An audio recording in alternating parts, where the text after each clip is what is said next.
Mayonnaise ఎలాంటి oil లేకుండా milk లేకుండా చేసి చూపెడుతున్నాను. చాలా టేస్టీగా ఉంటుందండి. ట్రస్ట్ మీ అండి, మీరు ఒక్కసారి చేసుకొని తింటే మళ్ళీ మళ్ళీ ఇదే చేసుకొని తింటారు. అంత మంచి టేస్ట్ అండి. ఇన్ని రోజులు ఇంత మంచి టేస్ట్ వస్తుందని తెలియకుండా బయట మైనీస్ తిన్నాను. హెల్త్ ఎంత ఖరాబ్ అయిపోయిందేమో, కానీ ఇప్పటికీ ఏం లేదు.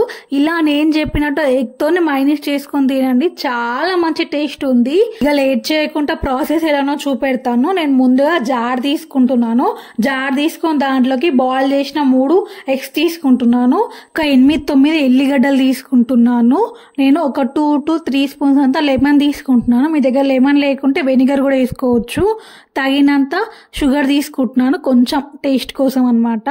కొంచెం సాల్ట్ తీసుకుంటున్నాను. కొంచెం మిరియాల పొడి తీసుకుంటున్నాను. ఒక 3 to 4 స్పూన్స్ అంతా వాటర్ తీసుకుంటున్నాను. దాన్ని ఇక మొత్తం బాగా మిక్స్ చేసేసి నేను ఇక క్యాప్ పెట్టేసి గ్రైండ్ చేసుకుంటున్నాను. క్యాప్ పెట్టేసుకొని గ్రైండ్ చేస్తున్నాను.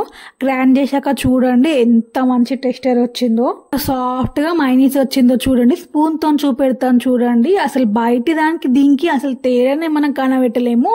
అంత మంచి టేస్ట్ అండ్ అంత స్మూత్నెస్గా సేమ్ బయట నుంచి వేసినట్టే ఉంది. చూడండి అసలు మీ ముందటనే వేసాను, ఎంత బాగుందో. అసలు ఆయిల్ వేసి మిల్క్ వేసి దాన్ని తినుడు బదులు ఇలా మంచిగా హెల్దీగా ఎగ్స్తో చేసుకొని తింటే హెల్త్కి ఎంత మంచిది. ఈ మైనీస్ మనం చిన్న పిల్లలకు కూడా తినిపించచ్చు, మనం కూడా తినొచ్చు, ఎలాంటి ప్రాబ్లం ఉండదు. అదే బయటికి వెళ్ళి తెచ్చుకున్న మైనీస్ మాత్రం మనం తింటే మన హెల్త్ ఖరాబ్ అయిపోతుంది. చిన్నపిల్లలకైతే అస్సలకే పెట్టద్దు. వీడియో వస్తే లైక్ చేయండి, షేర్ చేయండి అండ్ సబ్స్క్రైబ్ కూడా చేసుకోండి.